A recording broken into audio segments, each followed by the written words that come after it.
That's so blown out of proportion because basically you take a deep breath, close your eyes, and you're in trance. So, we've talked about that before on the show, is that there's such an expectation with sometimes even, a limitation with people even going into trance. So I know with my clients sometimes that's exactly what I say is take a nice deep breath, close your eyes, and let's do the work, So what is it like? Like, is there actually an induction in Theta healing? Well, what's interesting is when we were talking about proof earlier, in the early days when Vienna was working on her technique and starting to teach it to people, she had some scientists up from the Idaho Falls area come into her classes, and she'd say, well, we go into a theta brainwave, and one of her students had said, well, that's impossible. You can't go consciously into a theta brainwave. You have to meditate for hours and hours. Talk about a limiting belief. I know, really. And so sure enough, she'd found a scientist, she'd put out the intention and found a scientist that built her an EEG machine. And what they did was they hooked up different healing modalities, and what they found was if you did Reiki, the hands-on healing, your brain would go into alpha, and that's a great brainwave for pain reduction. Similarly, in hypnosis, when you're in light trance, you'll go into that alpha state. Right. But when you followed her pathway and you did theta healing, not only did the practitioner go into theta, but the client you were working on got entrained into theta even deeper.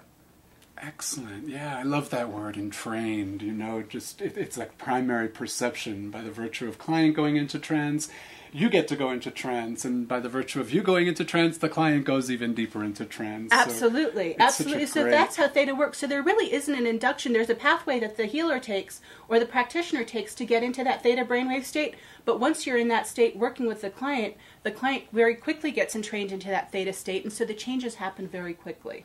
Really cool. And when you say the pathway, I have this image of this wonderful connection to source. That's my image of that. Tell me a little bit about that. Well, and that's exactly it, Mitch. It's the pathway to get to source and to have a way to consistently know that you're always getting in touch with that energy of all that is. And so faith in something bigger than yourself is all that's really needed, whatever your belief or faith system is. And so it's a matter of mapping out that pathway so you know that you're always connecting to that universal energy, that energy of unconditional love every single time. And when people have that experience, I'm curious, does it seem like, do you notice when they come out of the experience that it seems like something familiar to them? Or, wow, that's the first time I ever did anything like that? Or is it something, because I know we're always in touch with our intuitive self, and that those thoughts and those ideas and those concepts are always, all we have to do is ask. But so many people don't. So it sounds like to me in a theta healing experience in a session that they would really, they're really open to that and having this amazing communication with source, God, higher power, whatever you want to call it. Most people seem like, oh wow, I remember doing that, or this seems really familiar, or does it seem like a new thing? Well, it's kind of a little bit of both, because it feels like an awakening, because, going back to we're really spiritual beings having a physical experience. Exactly. There's that, cellular memory when they connect to the energy of all that is an unconditional love. Everything else that's out of alignment with that starts to balance itself. So just spending time, 10 or 15 minutes a day in that theta state starts to heal all aspects of your life. There's that light feeling of the energy of it just is. And what's so wonderful about to spend hours and hours and hours. I was a Buddhist way back when I was 12 years old, and I spent half my life in trance or in meditation trying to find that place, that wonderful place, being connected to source. So it's so cool, because I know once I learned hypnosis, it was like, oh, 1, 2, 3, and there I am, connected to source in that wonderful theta place. So it sounds like the same thing with theta healing, is that you get there really fast. So it's important for all of you to know, I want you to really get this, that wonderful place of peace, connection to source, intuitive learning, intuitive knowledge, just being really just in that super conscious place is easy. It's really a breath away, so I'm glad that you brought that up. It really is, because when Vienna was in the early days of theta healing, her husband at the time was a hypnotherapist. And he would spend hours and hours in his room on the floor meditating, trying to get into that theta state, just like your story, Mitch. There, yeah. And when he found out that, Vienna could get into that theta brainwave state in less than 30 seconds, instantly with this consistent pathway, he was really angry. He'd been spending all these hours meditating, and you could do it so simply, quickly, and easily.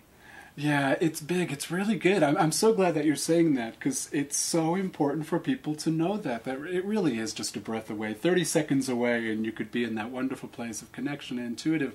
And that's why we're here. That's why people like Deb and come and, learn a little bit more. In fact, if you want to learn more about Theta Healing, there's a website, isn't there? ThetaHealing.com? ThetaHealing.com is Vienna's website. And also Debbie has a website, dynamicmetamorphosis.com, and I'll put that up on the screen because that's a mouthful. Yes. So I'll spell it all out for you, dynamicmetamorphosis.com, if you'd like to learn a little bit more about Theta Healing.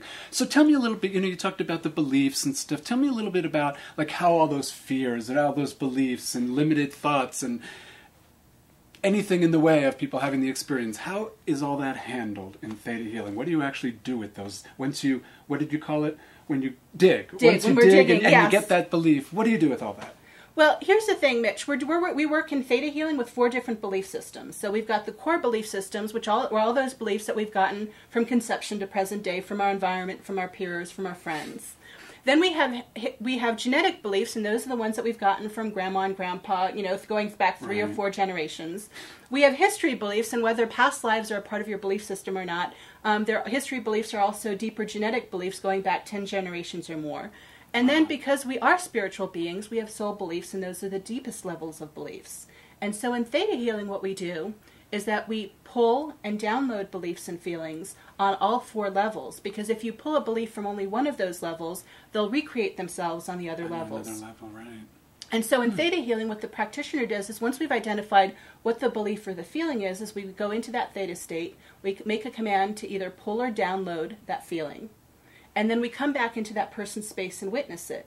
And that's really where quantum physics comes in, because it's the witnessing that's really important. It's actually seeing that change come into reality. And say a little bit more about that. What's the metamorphosis? Like how, like when I do sessions, sometimes people's coloring change. Sometimes there's light. It's amazing what happens when people actually find what's like the other side of those beliefs. And oh my God, this is what it's like if I don't think those thoughts and have those ideas about my life and myself. So what are you noticing? Like what are you actually looking for when you're witnessing? Well, when I'm coming back into that person's space and I'm witnessing, I'm still in that Theta state. So I'm looking for whether it's a flash of light or a change in the DNA or whatever it is, but a change kind of on a molecular level. So I'm seeing it, in that space and seeing the change actually happen. And in Theta Healing, if the changes happen so quickly that we can always say, give me a replay, show that to me again, because it's crucial to have that witnessing to bring that reality into the here and now, into this time and space. And so in Theta Healing, there are two big rules. We don't have a lot of rules in Theta Healing, but the 2 big rules is permission, because it's honoring the person's free will, free agency. Law of attraction and all the laws have become really popular with The Secret, but the law of free agency is one of those laws that just doesn't get bent. It's absolute. So for every belief that we pull from a client and every belief or feeling that we download, we always ask for verbal permission. So we'll state the belief, because once we've identified, we've gone through the digging, and maybe it's I'm afraid of dying, or I'm afraid of letting God down, or whatever it is, or I'm afraid of not living my life purpose. We ask the client, I'll ask the client, do I have permission to pull that feeling, or do I have permission to download the feeling that I'm always connected to Source? And then I go into that Theta state, make the command, and come down into that person's space and witness the change. Wow. So, and you're doing that on all 4 levels. So there's 4 different steps to it. And so every belief is every limited idea or limited belief that you come up with in the digging is reversed. Reversed on whatever levels they are. Sometimes the beliefs exist on 2 or 3 of the levels. Sometimes it's on all of the levels. But the idea is to change it on all of the levels. And when we're downloading new feelings, you wouldn't believe how many people don't really know what it feels like to be happy or to be prosperous or to be joyful and having their joy. And so when you download those feelings, because when you're tapping into that unconditional love energy, the energy of all that is, you're tapping to the highest truth, the purest form of that definition, and you're downloading that on all belief systems. Yeah, I bet. It feels really good. I'm wanting to go there right now.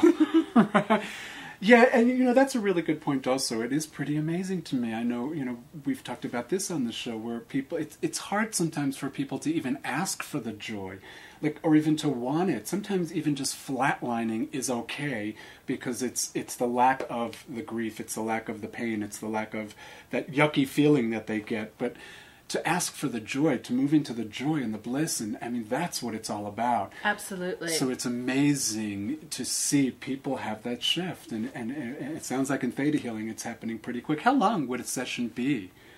Sessions are usually either 30 or 60 minutes.